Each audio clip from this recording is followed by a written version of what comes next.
Hi friends, this is Vipin Bhardwaj and today we are continuing with our chapter The Rise of Nationalism in Europe। और दोस्तों Germany के बाद अब हम बात करते हैं यूनिफिकेशन ऑफ इटली की। तो like Germany, Italy too had a long history of political fragmentation. Italians were scattered over several dynastic states as well as the multinational Habsburg Empire. During the middle of the 19th century, Italy was divided into 7 states.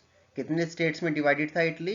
7 states में, of which only one, Sardinia Piedmont, was ruled by an Italian princely house. तो सिर्फ एक ऐसा था जो कि Italian princely house के द्वारा रूल्ड किया जाता था, और वो कौन सा एरिया था? Sardinia Piedmont. The north was under Australian Habsburg. Austrian Habsburg के अंडर था ये। नॉर्थ का एरिया किसके अंडर था? Austrian Habsburg.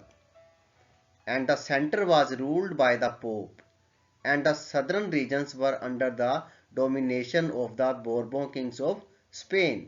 तो आप देख सकते हैं different different areas, different different regions के डिफरेंट डिफरेंट पावर्स के अंडर थे।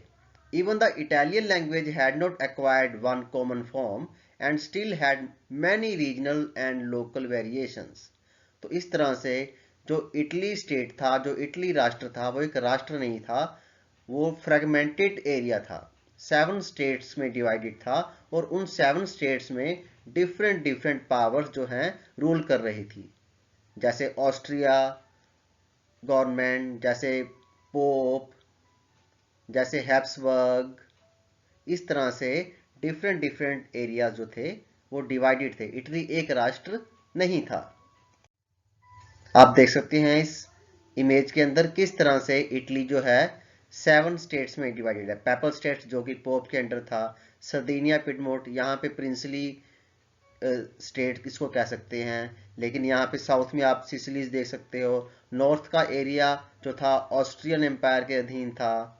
इस तरह से इटली जो है 7 स्टेट्स में डिवाइडेड था।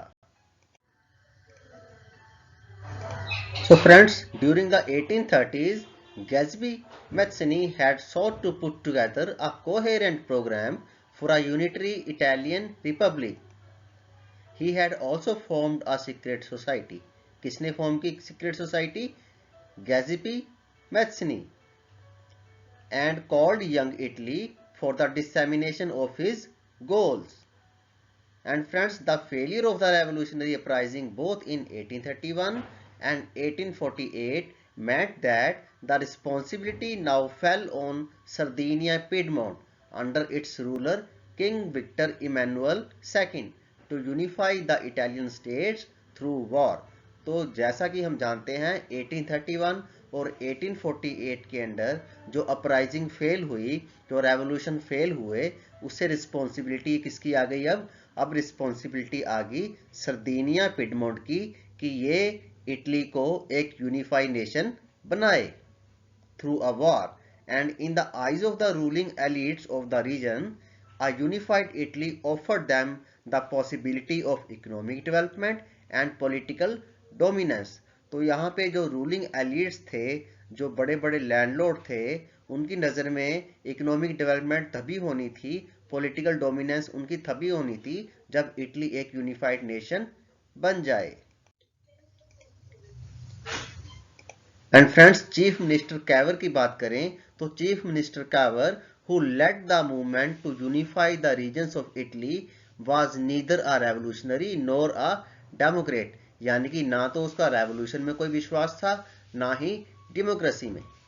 Like many of other wealthy and educated members of the Italian elite, he spoke French much better than he did Italian.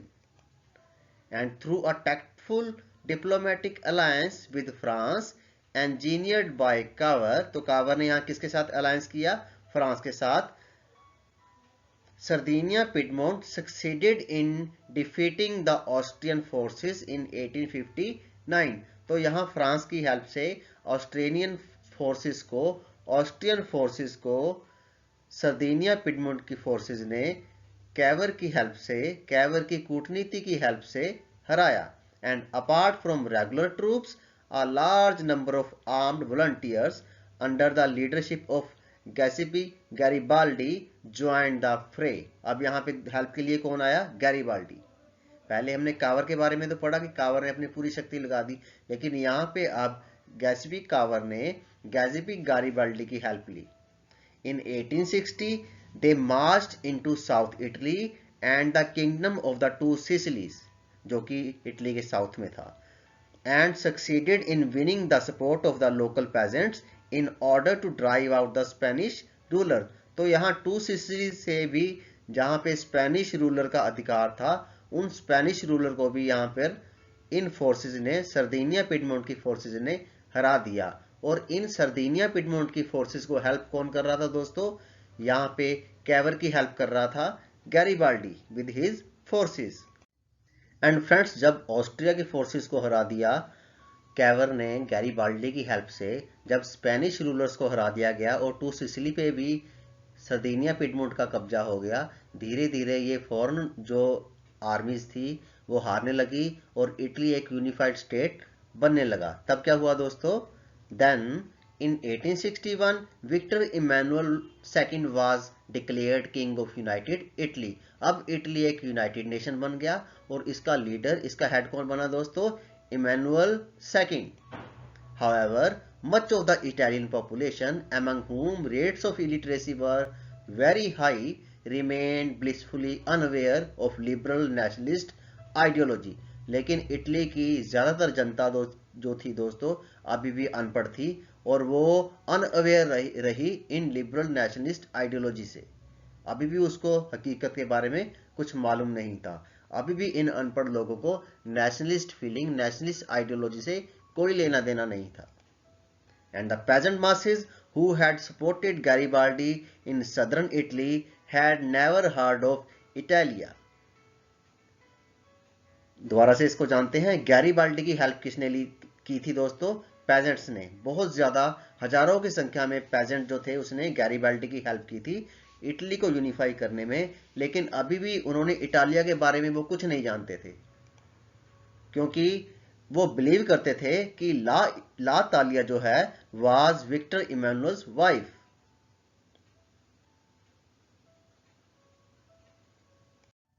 So friends, इन क्वेश्चंस के आंसर्स आपने कमेंट सेक्शन में देने हैं। क्वेश्चंस क्या हैं? Which area was ruled by an Italian princely house? Who was Cavour? Who helped Cavour in Italy unification? In how many states Italy was divided during the middle of the 19th century?